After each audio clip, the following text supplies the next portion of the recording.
Chapter 14, Leadership.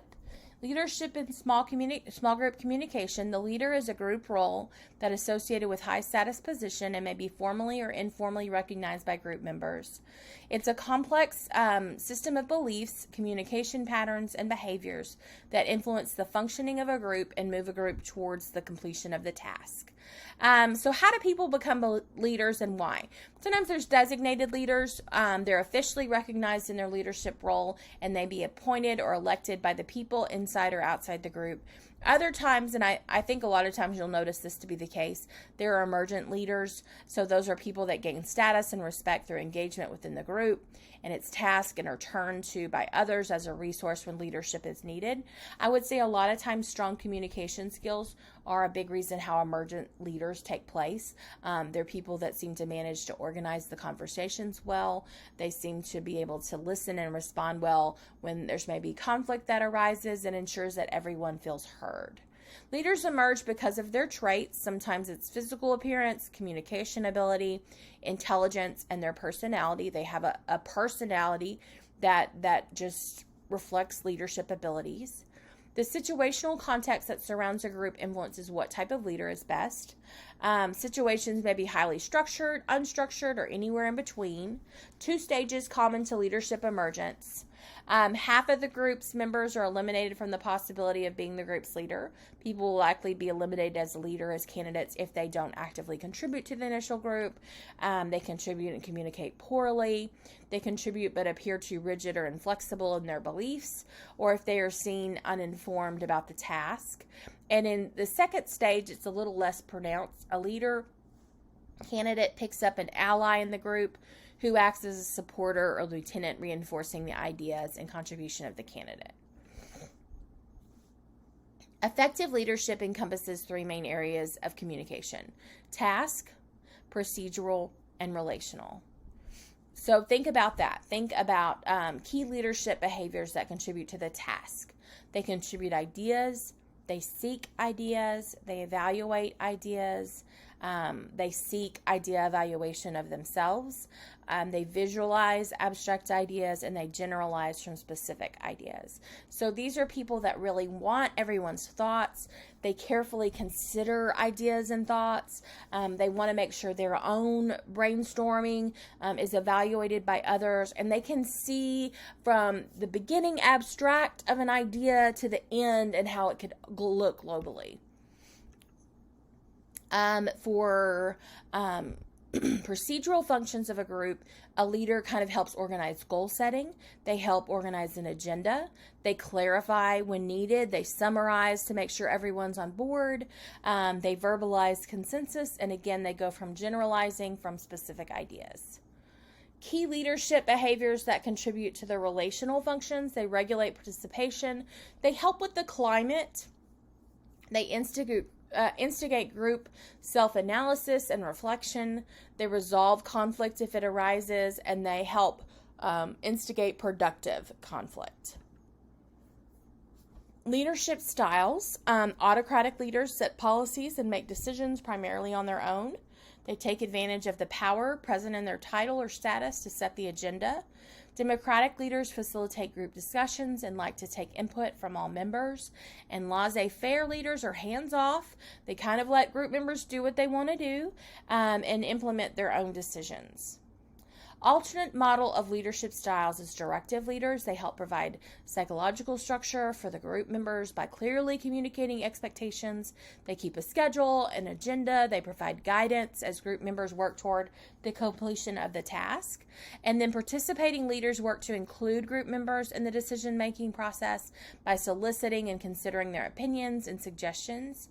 Supportive leaders show concern for their followers' needs and emotion, and they achieve-oriented leaders strive for excellence, and they set challenging goals. Their goal is the achievement in the end, and they exhibit confidence that the group members can meet the high expectations that they have set.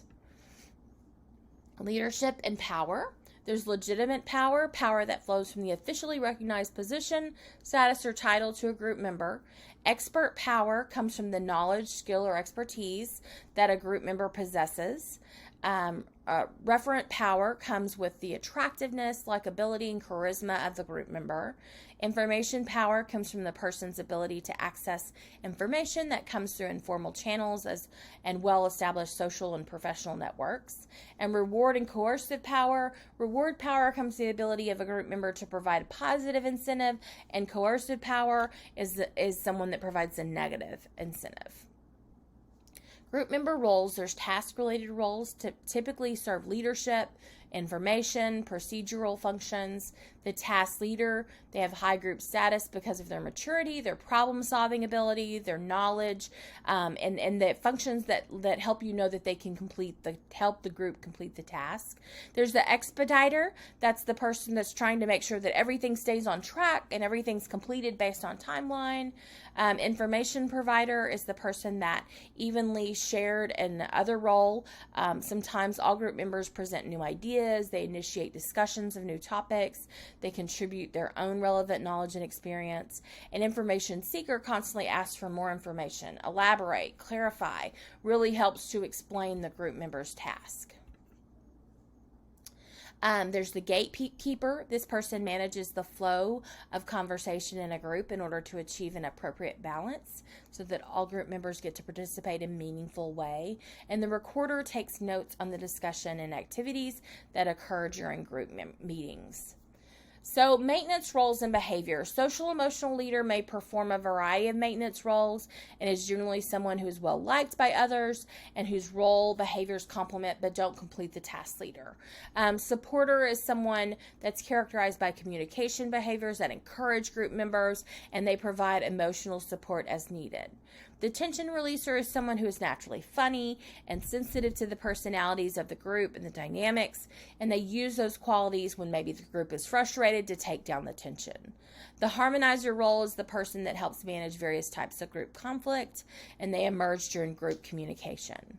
The interpreter helps manage the diversity within a group by mediating intercultural conflict, articulating common ground between different people, and generally creating a climate where difference is seen as an opportunity rather than something to be feared. And then there's negative roles. They're self-centered. That's someone that really wants to take the attention away from the group and put it on themselves.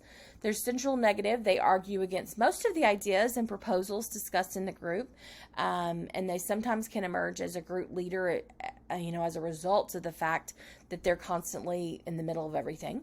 Monopolizer is someone who makes excessive verbal contributions, prevents equal participation. They talk a lot. Self-confessor is a group member who tries to use group meetings as therapy sessions for issues not related to the group task. If any of you have worked for very long, if you're like me, you're kind of laughing at yourself because you're picturing different people through these roles in your work life and working in groups. Insecure compliment seeker wants to know what he or she is valued by the group and seeks. They want that recognition. They want compliments. And the joker is a person who constantly uses sarcasm, pranks, or jokes to distract from the function of the group. Unproductive roles that just prevent or make it difficult for other people to make progress. The blocker intentionally or unintentionally keeps things from getting done. Withdrawers mentally and physically remove themselves from group activities and only participates when they have to. The aggressor exhibits negative behaviors. They put others' ideas down. They attack others personally when they feel insecure. It can make a very difficult conversation and discussion time when you have an aggressor. And then you have the doormat, which is someone that's chronically submissive to the point that it hurts the group's progress. And sometimes groupthink would fall under this person too. They may have valuable things to say, but they're easily ran over by other group members. 3 common components of problems. 1, you have an undesirable situation. You have a desired situation. You have an obstacle to get from undesired to desirable. Consider the task difficulty. How difficult of a task is this to accomplish? How many possible solutions do we have? How invested are the group members to this problem? How familiar are the group members for this problem? And how much of a need do we have for solution acceptance? So whenever we have in the problem solving process, whenever you have a problem, you define the problem, you analyze the problem, you provide various solution opportunities, and then you evaluate those solutions to see which one might be the best. And then once you implement your solution, you have to keep going back and assess it to make sure you tried the right one. If you implement a solution and you assess and it's not solving anything, then you need to go back to your brainstorming session and implement a different solution. So decision making in groups, you brainstorm before decision making, you have discussion before decision making, and you have specific decision making techniques in order to help get you to the correct decision. So there's different influences on decision making. You have situational influences, the freedom to make your own decisions, secure your own resources. The group may have a lot of independence when it comes to that.